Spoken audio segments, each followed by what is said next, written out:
Thank you, Antonio, for your words, and thank you for your leadership on this as well. Ladies and gentlemen, Britain is back on the world stage, working with our partners, doing deals that will grow our economy, and putting more money in the pockets of working people. In the last 2 weeks alone, we've delivered trade deals with India and the US. And that means jobs saved, jobs created, more growth, and a huge vote of confidence in this country. It shows that as global instability is rising, the decisions that we've taken to stabilise the economy and lead the way internationally have made Britain a place where people want to do business once again. And from that position of strength, today we have struck this landmark deal with the EU, a new partnership between an independent Britain and our allies in Europe. This is the first UK-EU summit. It marks a new era in our relationship. And this deal is a win-win. It delivers what the British public voted for last year. It gives us unprecedented access to the EU market, the best of any country outside of the EU or EFTA, all while sticking to the red lines in our manifesto about not rejoining the single market, the customs union, and no return to freedom of movement. So this deal is good for both sides. And let me set out why it is good for Britain. We've struck an SPS deal to make food and agricultural trade with the EU cheaper and easier, and that is slashing red tape and bureaucracy. And that means lower food prices at checkouts, more choice in our supermarkets, and of course more money in people's pockets. It will boost British exporters because once again, after a long absence, we'll be able to sell Great British burgers, shellfish and other products into the EU.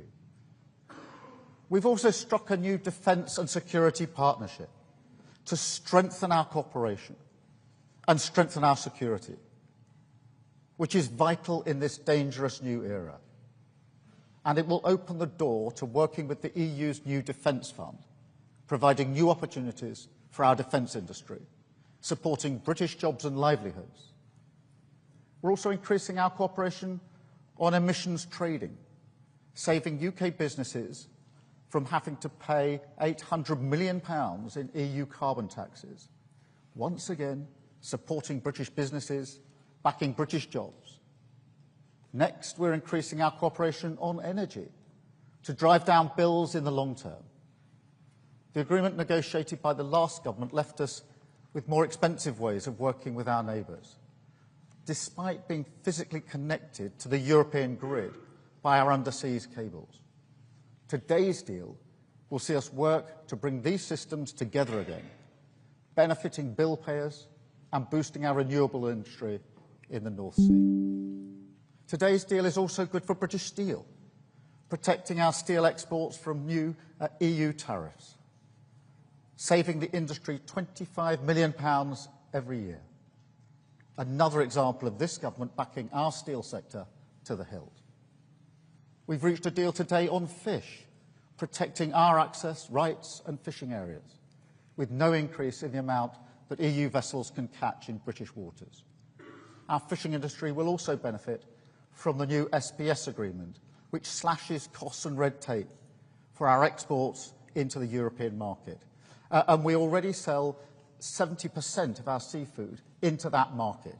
So that is really significant. It is also opening the gates to selling shellfish back into the EU. And I can also announce today that we're investing £360 million into our fishing industry to help them take advantage of this deal. We've acted today to strengthen our borders. The previous deal left a huge gap in our ability to work together to tackle illegal migration. So this deal closes that gap so we can work across migration routes to end the migration crisis and smash the criminal gangs. We're boosting our cooperation on law enforcement, combating terrorism and serious organised crime, with better sharing of intelligence and data, including facial imaging, for the first time. Today's deal will also help British holidaymakers, as we're confirming that they will be able to use e-gates when they travel to Europe, ending those huge queues at passport control. And I call on all EU members to help make this a reality without delay. Finally, we've agreed today to cooperate on a youth experience scheme to allow our young people to travel and work freely in Europe. And I'm clear this will come with all the appropriate time limits, caps and visa requirements. So it's a long list. It shows just how much we've achieved here today. Real benefits for the British people. Because it's time to look forward. It's time to move on from the stale old debates and political fights to focus on delivering common sense, practical solutions which get the best for the British people. We're ready to work with all our partners, wherever it means we can improve people's lives here at home. And that's what this deal is all about.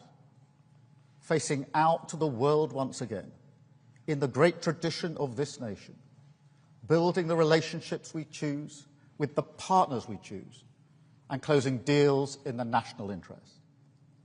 Thank you.